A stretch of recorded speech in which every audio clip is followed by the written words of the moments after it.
Hola a todos, soy Yves Malcott, aquí está mi esposa Yolanda y estamos siguiendo un estudio semanal. La semana pasada vimos cómo hacer lo imposible y vimos una primera parte donde teníamos que ver al invisible, creer en lo que Él iba a decir, creer sus ideas, tomar sus principios, ¿verdad? Ver los métodos también. Hemos visto creer en el éxito, porque a veces nos cuesta trabajo creer eso, creer y tenemos que ser una persona de fe. Eso es muy importante. La fe ve lo invisible, la fe cree lo invisible, ¿verdad? Entonces, estamos en esto, hemos visto que sí podemos hacer cosas impresionantes que son imposibles en nuestras fuerzas. Y llegamos hoy a la segunda parte. La segunda parte es cómo llegar a ser seguro de tu propósito en la vida. Es algo muy importante. ¿Cuánta gente no sabe su propósito, verdad? La mayoría. La mayoría. Y cuando tiene uno no sabe si es el mismo que el que Dios tenía para ti. Entonces dudamos. O sea, ¿nos inventamos un propósito? Nos inventamos forzamos o seguimos un propósito famoso, ¿no? O que es de moda, o que es el momento de todos hacer lo mismo, pero tenemos que salir de esto, tenemos que buscar un propósito. En la Biblia hay un propósito idéntico para todos, es la Gran Comisión. Y eso lo vemos en Romanos 10, cuando Dios nos enseña un poquito cómo ser un buen predicador del Evangelio. Porque a veces conocemos la palabra, pero la sabemos explicar bien, etcétera, convencer y ser consciente que todos podemos ser un buen predicador. Y Romanos 10, 13 dice: porque todo aquel que como invocare el nombre del Señor será salvo. Y viene el 14. ¿Cómo pues invocarán a aquel en el cual no han creído? ¿Y cómo creerán en aquel de quien no han oído? ¿Y cómo oirán sin haber quien les predique? ¿Y cómo predicarán si no fueron enviados? Como está escrito: cuán hermosos los pies de los que anuncian la paz, de los que anuncian buenas nuevas. Eso es como ser un predicador. Tenemos que oír la palabra, tenemos que recibir la palabra y después tenemos que empezar a predicar. Yo creo que hay una parte muy importante ahí, que es empezar a crear una pasión por seguir escuchando, seguir leyendo, oyendo, declarando.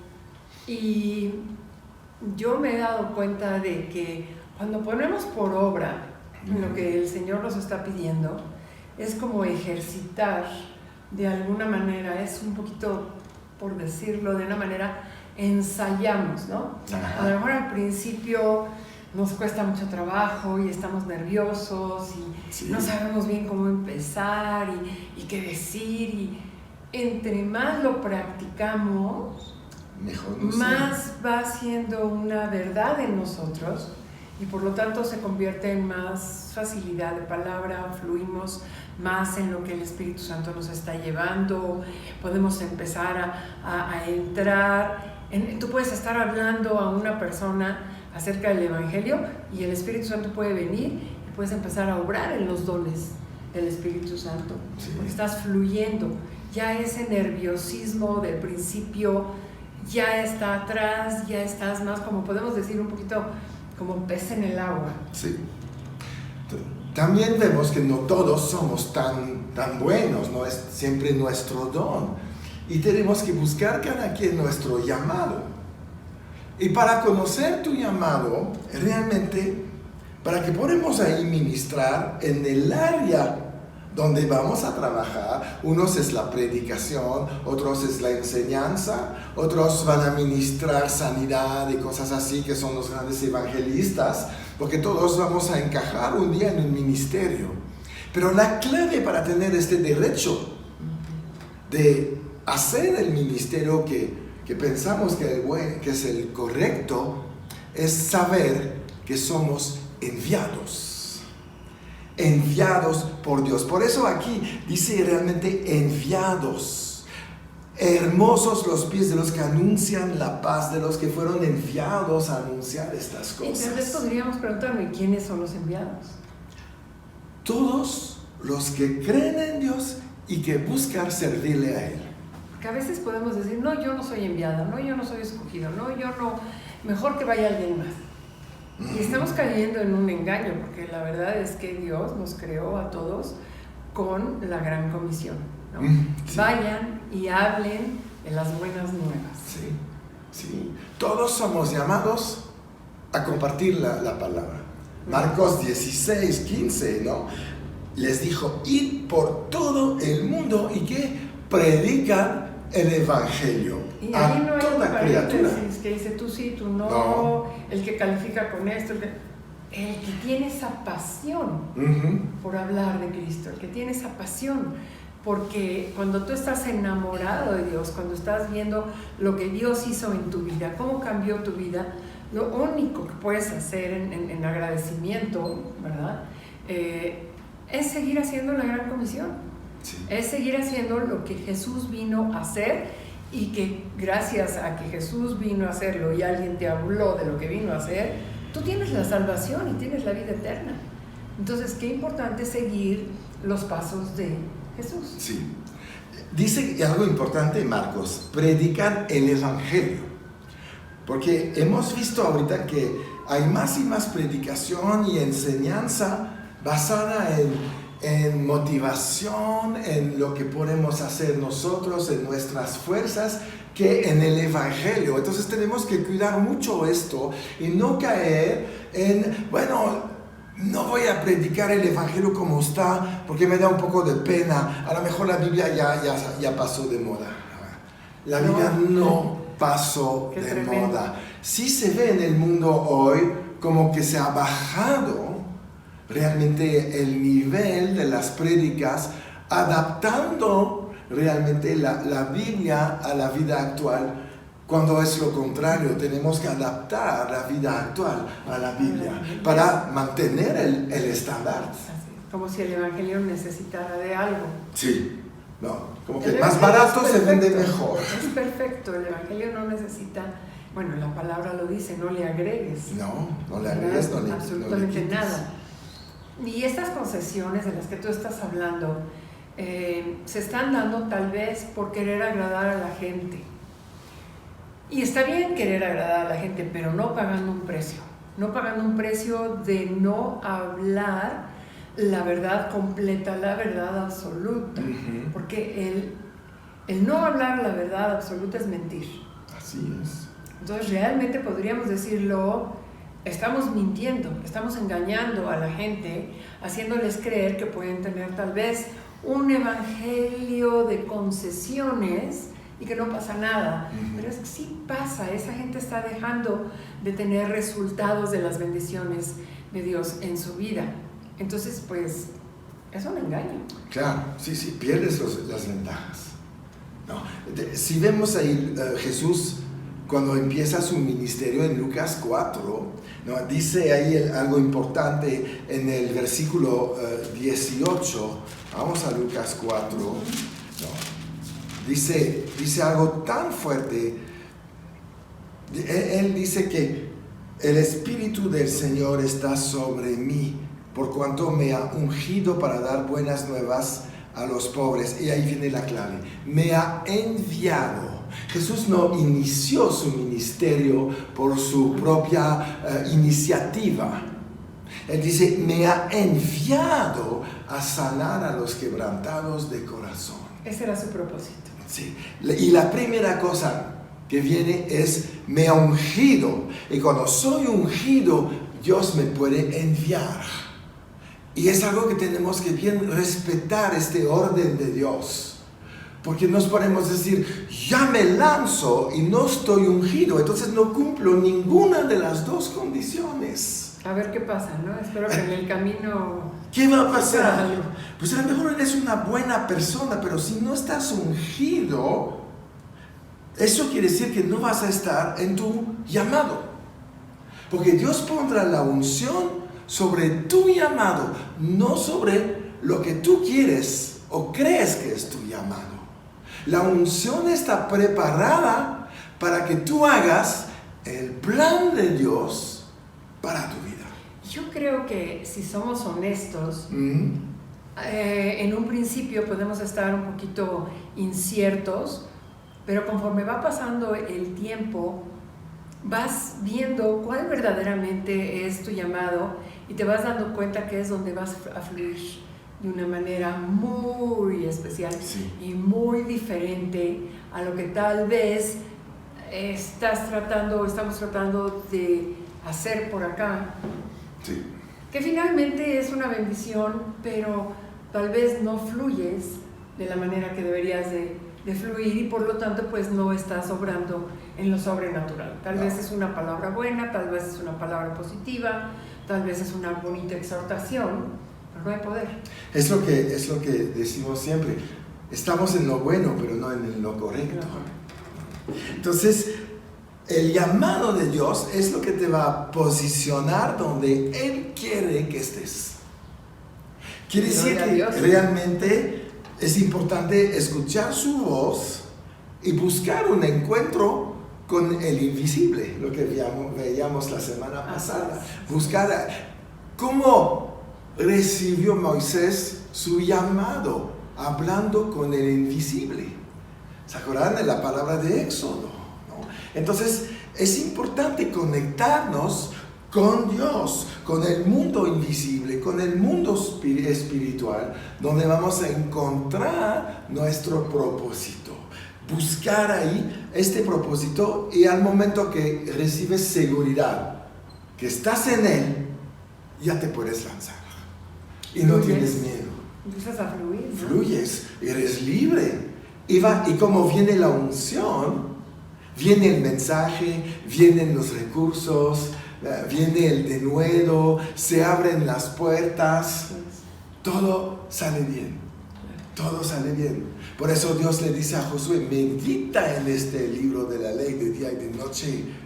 ¿Por qué? Porque vas a encontrar tu propósito. Encontrarte ahí. Exacto, buscar al invisible. Y mira, Josué tenía 5 libros de la Biblia, no tenía gran cosa. Nosotros ya podemos buscar en 66 libros. Y él buscó, encontró y se cumplió lo que dice Dios. Harás tú prosperar tu camino y todo te saldrá bien. Amén. Entonces, ¿cómo saber si tengo un llamado? Bueno, primero tienes un llamado. Nadie está en la tierra sin un llamado. Pero tenemos que buscar en las escrituras donde Dios, por ejemplo, seleccionó a alguien, ¿no?, para ver cómo lo hizo, para ver cómo la gente respondió, para ver en qué posición y situación se encontraba cuando Dios los llamó. Es tan importante esto, ¿no?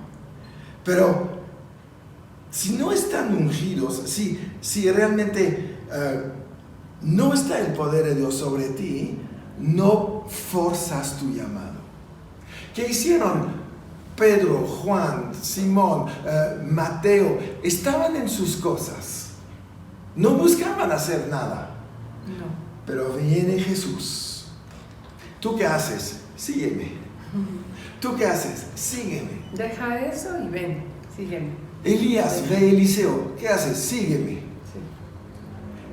Cuando oyes esta cosa de parte de Dios, agarra tu llamado. Agárralo. Eso no quiere decir que mañana abres iglesias o vas a la India en misiones o África. No, ya Dios te ha llamado. Es como decir, como decía Isaías, heme aquí. Ahora, ¿qué vas a hacer? Prepararte. Eso. 3 años y medio, los 12 discípulos se prepararon. Le costó casi el mismo tiempo a Pablo. Dejó de hacer muchas cosas y fue instruido por Jesús, lo sabemos, a la misma manera que los 12. Claro. ¿No? Entonces se prepara en su llamado, pero tú y yo podemos buscar ahí, a ver cómo se hacía, para que tú puedas detectar el momento del llamado, o la forma que Dios te va a llamar. Entonces eres sensible. Dices, ya vi cómo lo hizo con los discípulos, ya vi cómo lo hizo con Abraham, ya vi cómo lo hizo con Noé, ya vi cómo lo hizo con David. Hay tantos ejemplos de llamados. Y nosotros tenemos que buscar ahí, estudiar la manera de trabajar de Dios, de seleccionar su gente, para que tú puedas detectar, ese es un llamado para mí. Es tan interesante empezar con los evangelios y ver cómo Jesús seleccionaba a su gente. Después vemos que Dios siguió seleccionando otra gente, porque dices, no, pues Dios no va a pasar ahí donde yo estoy trabajando y decirme, sígueme. Pero como lo hizo Pablo, o como lo hicieron los ancianos para seleccionar a Pablo, a Barnabé, a Silas, claro, a Marcos, a todos estos que se fueron después a dar las buenas nuevas en todo el mundo. Timoteo, Tito, toda esta gente, ¿no? Fueron seleccionados también de una manera especial. Entonces Dios sigue seleccionando a gente y llamando a gente. Siempre con la guianza del Espíritu Santo. Sí, tenemos que tener la confirmación, la guianza, ¿no? Cuando son llamados, pues hay un concilio, hay un acuerdo en estar diciendo, lo ponemos delante de Dios. Y Señor, tú revélanos quién es tu escogido. Eso es. ¿Y para qué? ¿Para qué? Entonces, el llamado no tiene nada que ver con tu edad. Si no, pues Moisés nunca hubiera empezado un ministerio, porque ya tenía 80 años. Abraham menos, tenía 99. ¿Ah? Entonces, no tiene que ver con la edad, no tiene nada que ver con el lugar donde estás. Abraham empezó su llamado saliendo de Irak, Moisés de Egipto. Entonces el lugar no importa, no tienes que estar en Tierra Santa para tener un llamado, es ahí donde vamos. Tampoco no importa el tiempo, tú puedes ser llamado desde el inicio de la creación. Adán fue llamado, tenía un propósito. Entonces el tiempo no cuenta. La condición social, económica, tampoco.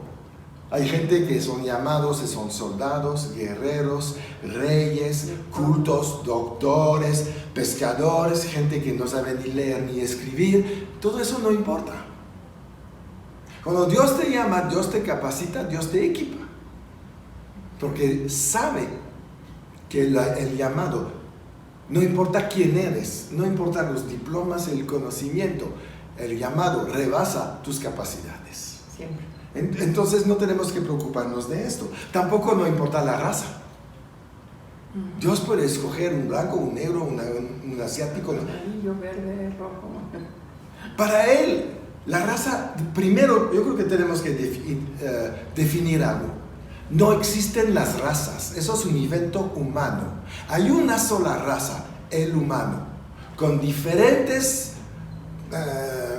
facciones, pero la raza es humana y somos todos humanos, somos todos un espíritu que tiene un alma y que vive en un cuerpo. Entonces el concepto de raza lo tenemos que tener bien definido. Somos todos de la misma raza, no hay una raza superior. Exacto, no importa tus defectos, Dios pasa por encima de esto, te va a pulir, te va a trabajar, te va a cambiar. Y no importa ni tu presente ni tu pasado. Entonces, finalmente, ¿qué importa? Tu corazón. Tu corazón. Estás dispuesto y Dios te va a usar. Y mira, si vemos ahí unos hombres, tengo ahí 5 personajes, 6 personajes. David es un joven que era sin experiencia política y Dios lo escoge como rey. Wow. Esther es una joven judía y la hace reina persa. Para que ver, ¿verdad? Moisés y Benihil, 2 tartamudos predicando como tremendos. Pablo, un religioso sanguinario. Pedro, un necio sin educación. Y podemos seguir, la lista es así para todos. O sea que todos tenemos esperanza. Todos tenemos esperanza. Por eso la Biblia dice que Dios va a avergonzar a los sabios con los que no saben. Porque hay el ingrediente del orgullo y ahí es donde Dios ya no puede trabajar. No puede. Con la humanidad. Uh-huh. ¿No? Él está buscando un corazón, como estás diciendo ahí, ¿no? Un corazón enseñable, un corazón humilde, un corazón que reconoce el honor de ser llamado por Dios. Eso es un honor impresionante. Y el llamado te aparta. Lo que Dios quiere para tu vida es que no seas como otros hombres. No escogió para reemplazar a Saúl otro Saúl. Saúl era alto, fuerte, ¿no? Y David era un chavo, un adolescente. Pero lo hizo rey. Él no tiene que repetir ciertos patrones. Él ve lo que puede hacer contigo si estás dispuesto y lo hará, ¿no? Él no quiere que seas como otros profesionistas. No quiere que todos los creyentes tengamos el mismo diploma. Claro, cortados, digamos, con la misma tiqueta. Sí. Claro. Te quiere semejante a Jesús, pero diferente. Es como todos los escritores de la Biblia. Con tu personalidad. Es un solo autor, pero cada quien pudo escribir con su personalidad. Y ese es un libre albedrío. Ahí es donde mismo Dios está respetando el libre albedrío. Tiene que decir, yo decido dejarte ser con la personalidad que tienes, el carácter que tienes, la manera que tienes, porque así me vas a ser útil. Y así te hice, entonces o me equivoqué o no. No creo que se haya equivocado. Entonces, si no se equivocó, pues es normal que te permite andar en tu personalidad. No te quiere ver similar a los demás. Te hizo único. Y tienes que aprovechar esta característica y no tratar de parecer a otros. Si Dios te llama a predicar, predica como hablas. No, a veces hay unos que se ponen, no sé, una nueva voz para predicar. Es que el Señor me dice. Pero no hablas así con tu familia. Habla como eres. Eres único y Dios quiere aprovechar esto. Por eso te hizo así. Cada quien es diferente, cada quien tiene un llamado diferente y es lo que nos hace valioso. Nuestro valor está en el hecho que somos únicos. Es así que se valoran las obras de arte. Tú puedes comprar una litografía de Picasso que tiene 200 copias. Eso vale $1,000. Si es el original que no tiene copia, esto vale $100,000. El original, lo que es único, es lo que tiene valor. Y Dios nos ha hecho únicos. Y la prueba de eso es nuestra huella digital. Ahí está. No es igual. No, la mía no es la mía, la misma que la tuya. Tenemos este valor. No. Entonces, no tengas miedo de pensar, a veces, ¿cómo me van a percibir? No soy como los demás. Ese es el miedo que viene ahí de Satanás. No te van a aceptar, tú no eres como ellos. Por eso Dios me ha enviado. Claro que sí. Todos los grandes de la Biblia fueron diferentes.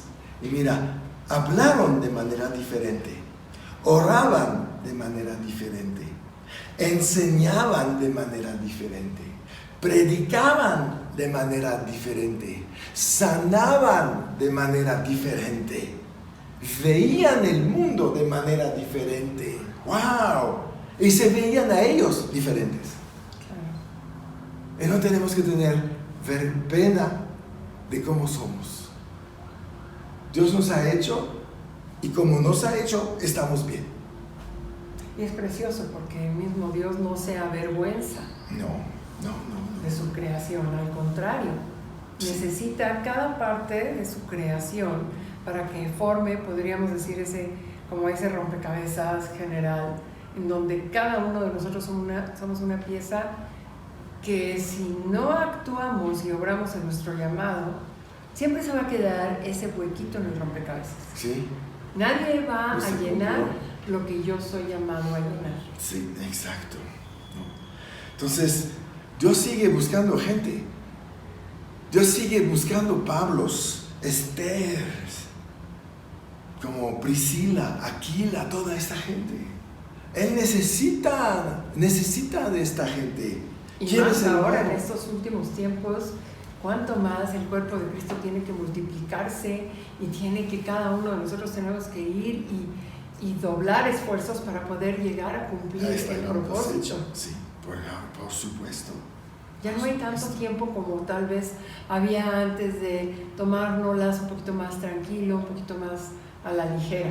Vemos que el tiempo se está acortando, sí. Y en ese tiempo que se está acortando debemos de ser más diligentes, de si tenemos alguna duda, meternos con el Señor y decirle: Señor, háblame, quiero escuchar tu voz, voy bien, ¿qué quieres que haga? Heme aquí, tú guíame, estoy dispuesto. Sí. Y Él va a inmediatamente empezar a hablarte y empezar a llevarte por ciertos caminos que Él pueda decidir. Sí, claro, es el que va a abrir estas puertas y estos caminos.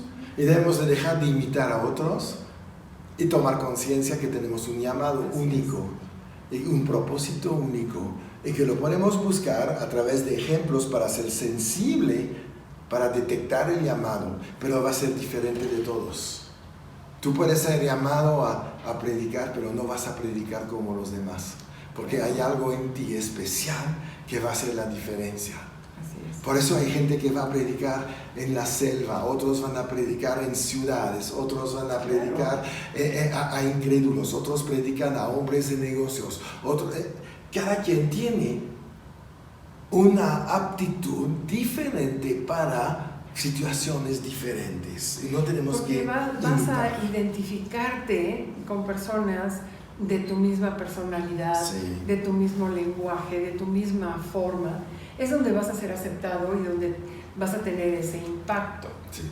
Hay nichos en donde pues no somos aptos para ir a esos lugares, claro, de la misma manera que ellos no son aptos para ir a otros, y ahí está la perfección de Dios en toda su creación. Sí, exacto. Entonces, ¿qué vamos a hacer? Pues vamos a buscar al invisible, ¿no? Buscar nuestro camino para que podamos terminar nuestra vida como Pablo la terminó. Y te voy a leer esto en dos versiones. La primera versión es la Reina Valera. Dice Pablo: he peleado la buena batalla, he terminado la carrera y me he mantenido en la fe. Eso es lo básico, ¿no? Para tu llamado. Tenemos que llegar a este punto. La versión del mensaje dice Pablo hablando a Timoteo: te haces cargo, estoy a punto de morir, mi vida es una ofrenda en el altar de Dios, esta es la única carrera que vale la pena correr, he corrido duro hasta el final, creído hasta el final, todo lo que queda ahora son los gritos, los aplausos de Dios, depende de eso. Y es un juez honesto. Él hará lo correcto, no solo por mí, sino por todos los que estén ansiosos por su venida. Qué tremendo, ¿no? Qué bonita versión. Entonces Dios te ha llamado a ministrar o a tener una profesión en una área, pero va a ser especial para ti. Tú puedes ser llamado a predicar, tú puedes ser llamado a producir riquezas, tú puedes ser llamado a organizar, tú puedes ser llamado a administrar. Si buscas en los dones ministeriales, esto existe. Entonces, busca tu llamado. Es único y es tu propósito. Y disfrútalo y gózalo. Sí, y permanece afuera de la imitación.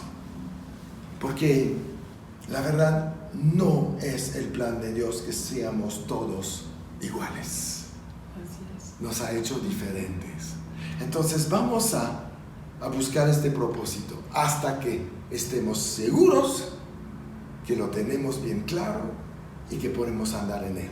Eso es la bendición. Eso es cómo puedes hacer lo imposible. Amén, ¿verdad? Amén. Entonces, bueno, pues también vamos a cerrar como lo hacemos cada vez con la Santa Cena. Queremos siempre terminar ahí porque son momentos tan importantes de recordar que Dios está con nosotros, que Él hizo un pacto, que Él fue a la cruz, que hay tantas bendiciones disponibles y que no importa las circunstancias, somos bendecidos, porque eso es la voluntad de Dios para cada uno de nosotros. Y al recordar la Santa Cena es, Señor, también recuerdo que tengo un propósito, que tengo un llamado. Sí. Y al recordar que tú moriste en la cruz, por mí es parte del cumplimiento de mi propósito en este mundo. Es que qué hermoso poder recordar la obra redentora de Cristo Jesús. Sí. Entonces, como leemos ahí, cuando Pablo está hablando, que Jesús le ha enseñado a tomar la Santa Cena, porque Él no estaba en la Santa Cena, Él todavía andaba de fariseo, ¿verdad? Como nosotros andábamos en el mundo, pero hoy conocemos la Santa Cena, ¿verdad? Y dice ahí, habiendo dado gracias, ahí estaba cenando con los discípulos, lo partió el pan y dijo: tomad, comed, este es mi cuerpo que por vosotros es partido, haced esto en memoria de mí. Y en estos días donde se habla tanto de pandemias, de ataques, de virus, de peligros para tu salud, aquí hay algo. Jesús resolvió este asunto, te redimió de la maldición de la enfermedad. Porque era parte de la ley, la paga del pecado en la ley era la muerte, y la enfermedad es un medio para matar. Pero somos redimidos, no tenemos ya nada que ver con lo que viene de las tinieblas y de la maldición de la ley. Hoy estamos en la gracia. Y por eso cuando tomamos este pan hacemos memoria de que Jesús por su llaga a todos nos ha curado. Entonces podemos tomar este pan.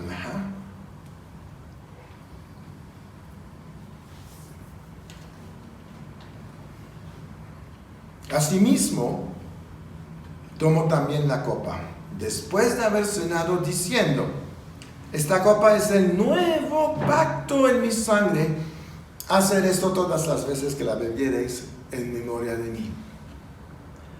¿Qué? Estamos hablando de la pandemia, de todo esto, pero tenemos nosotros un pacto, que no te puedes morir por una enfermedad. Si tomas autoridad en el nombre de Jesús. Exacto. Y si crees en la obra, en de esto, si crees en tu pacto, si crees que lo que dice la Biblia es la verdad, este pacto está a tu favor. Si crees y obedeces. Por supuesto, va junto, ¿verdad? La obediencia es la obra de la fe. Voy a obedecer lo que Dios me dice. Pero qué hermosa oportunidad y qué hermosa elección nos da el Señor, ¿no? Ajá. Es como el versículo que dice: delante de ti está la vida y la muerte. Escoge la vida del pacto en la obra de Jesús, que trajo vida al mundo. Exacto. Y es un pacto irrevocable. Nadie lo puede romper.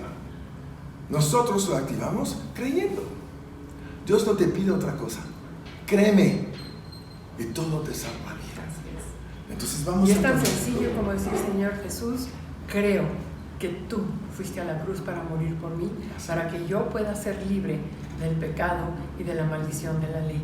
Hoy decido hacerte mi Señor, hacerte mi Salvador y crecer en el conocimiento de tu palabra. Amén. Eso es todo. Es todo. Sí, claro. Pues vamos a tomar el vino de este pacto. Y Señor, pues gracias porque tenemos un pacto, porque no estamos solos, no nos has abandonado y viviremos todos los días de nuestra vida dándote toda la gloria y anunciando la obra de la cruz hasta que vengas con nosotros, en el nombre de Jesús. Amén. Amén. Y recuerda, siempre en